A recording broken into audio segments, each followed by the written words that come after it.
Hey everybody, welcome back. Today I'm starting off using my Not Polished XXX Bond and my ASP Dehydrator. You can get the ASP Dehydrator from Sally Beauty Supply.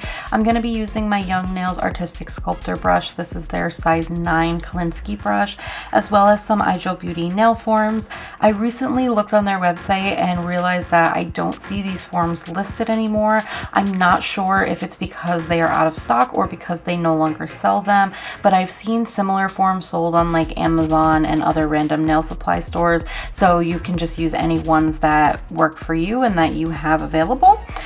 For my acrylics today, I am going to be using my Not Polished clear acrylic, my Young Nail Strawberry Jelly. This was a limited edition color, but any like clear pink like jelly acrylic with some glitter in it will work. And I am using my Not Polished OG 102 Nude Panther acrylic. So I go ahead and prep all my nails. I did remove 2 of my nails that had a very dark red colored acrylic on them. I am going to be doing a kind of clear jelly look, so I wanted to make sure that all of that was removed. And the rest of the nails I am just filling with that Nude Panther acrylic because I'm going to be using gel polishes and other products on top to kind of cover that, so you won't necessarily see the red ombres and the glitter that I have on already underneath that. If you don't like having other colors show through on the underside of your nail, you may want to remove any other remaining product that you have, but for me it doesn't bother me, and as long as the colors are similar enough, I really feel like I don't notice that the underside is a different color to what I'm currently wearing. So it's just personal preference, and it makes it a little bit easier for me because it cuts down on time since I don't have to remove all of my nails and fully rebuild them. So I'm just gonna go ahead, and anytime I do a set like this, I do my fill first. For some reason, I feel like filled nails take a little bit longer to cure or dry. I think it's because you're not using as much product, so they don't produce as much heat as like a full like built new nail would have, and I do think that that affects the curing time. So I tend to do my fills first, and then I'll go in and build my full nails out. It's just personal preference, but whatever is easier for you. So I'm going in, and on this nail just filling it with a clear. I figured that is the color that I already have, so I just did it with that. Again, it's not really gonna matter at the end, so really just fill it with whatever is easiest. And then I go ahead and apply my forms. I tend to form them out almost like a stiletto because I like a really tight coffin nail. That's just my personal preference for shape, but form it however you prefer. I like to have a little base of clear just to connect my natural nail to the form. If you've watched any of my other videos, you would have already known this. I just find that I like its look a little bit better. It looks a little cleaner as the nail starts growing out underneath, but I also feel like it helps you when you are cutting off your nails to do a full removal, because you're able to see where your natural nail ends and you don't have to risk cutting into like your hyponychium or cutting into your natural nail if you don't want to remove any of that length. So I think it's a little bit easier when you are changing out your nails more often to have that little bit of a clear base.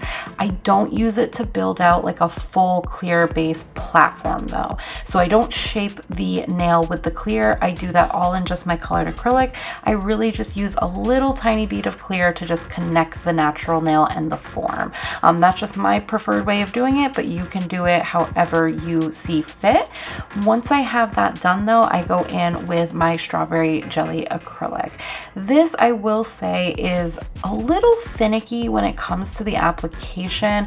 The actual acrylic itself applies fine, but I did notice that the jelly acrylics from Young Nails almost kind of marble a little bit. So some sections you can see where the pink color is a little bit more concentrated, and other areas you can see that it looks more like a clear acrylic.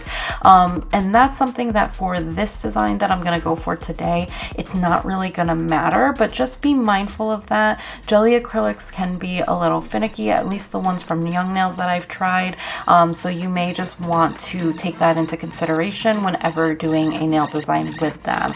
I don't know if there's any other ways to apply them that would help minimize that, but for me, I've really not been able to get that to completely go away, so I just kind of apply it like normal and just incorporate that into whatever the design is that I'm doing. So I'm going in and building out this nail like I usually do. Like I said, I do go for a fairly tight coffin, so I almost in essence kind of build it out like a stiletto, but I just kind of chop off the end of it, so it's not like a very wide end. I like the way that stilettos look, but I feel like they're a little bit harder to function with day to day. So for me, I do like the functionality of a coffin, and not having to worry about like stabbing yourself with a sharp stiletto, but I do like the tapered look that a stiletto gives. So to me, this shape is kind of best of both worlds. So I'm gonna go ahead and just build out my nail like I usually do. I build out my platform, and then once I have that place, I go ahead and just start building back towards my cuticle. It's the easiest way for me and my preferred way. Once I have my cuticle area the way I want it, I make sure that my apex and all the nail is filled in so that I don't have any thin or low spots, and that the nail is uniform and ready for me to file. I don't really have to worry too much about filing out any of the glitter or color in this, but do be mindful depending on what colors or glitters you use in your colored acrylics. You may have to cap them in clear to just protect them when filing. But once I have all this, I'm just going to do the same thing on my pointer finger, and then I can go ahead and file and shape these nails.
Once all that is done, I'm going in with my D&D Diva Gothic Grape number 253 gel polish, and I'm applying this over top of all of the nails that I filled. Since this color is so dark and it is such a gothic, like vampy color similar to the red that I have, like I said, you won't really notice the color difference from the underneath to the top layer. Again, if you prefer to have all of it look uniform, you can go ahead and just remove the nails and rebuild them, but for me this is going to cover them fairly evenly and I won't really notice it at all. The only thing you ever want to really consider when you're doing a fill and a redesign is that if you have colored acrylic or glitter or anything in your nail already that is not just a nude or a clear, if it's not a color that is going to cover what you already have, you will have to remove it. So you do have to kind of play around with your designs. If you know that yourself or your client is going to be using a color after that's going to be more pastel or more sheer, you may want to take that into consideration when doing your original set if you do plan to do fills.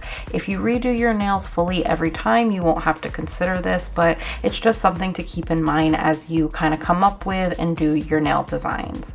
And again, I'm doing 2 layers of this gel polish on all 3 of those nails, curing in between for 30 to 60 seconds.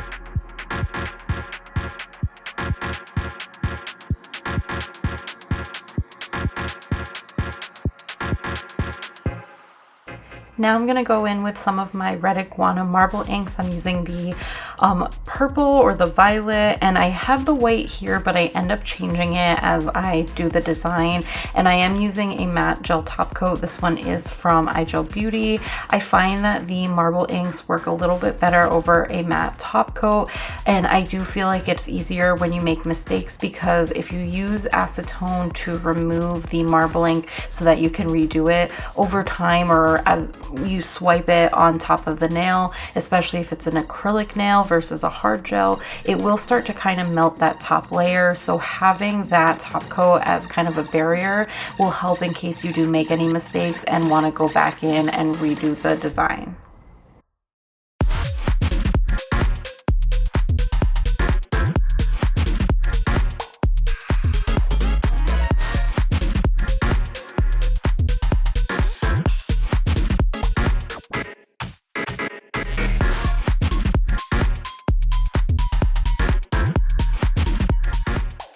Once all that is cured out, I do go ahead and top coat all 3 of the nails that I have that Gothic plum shade on. I will say I'm pretty sure I changed this later on. I'm somebody who doesn't really plan out my nail designs ahead of time. So as I'm going through, if I end up not liking something, I will go ahead and change it. But originally I was hoping for like more of like a real Gothic, just like matte look. So I do go in and top coat all of the nails. I decided to leave this in just to show you that if you do make a mistake, or if you start off with a design and you don't really love it, it is possible to tweak it and kind of fix it as you move forward. You just have to know the methods on how to do that. So for example, when I first was trying the marble, I had used the white. I felt like the white really overpowered the clear, like glitter jelly acrylic, or sorry, pink glitter jelly acrylic that I had on, and the purple marble ink. So I felt like I wanted to just add a little bit more pink back into it instead of adding the white. So I actually went in with the pink red Iguana marble ink, and I felt like that went a lot better, and it really kind of highlighted the pink jelly acrylic that I have underneath.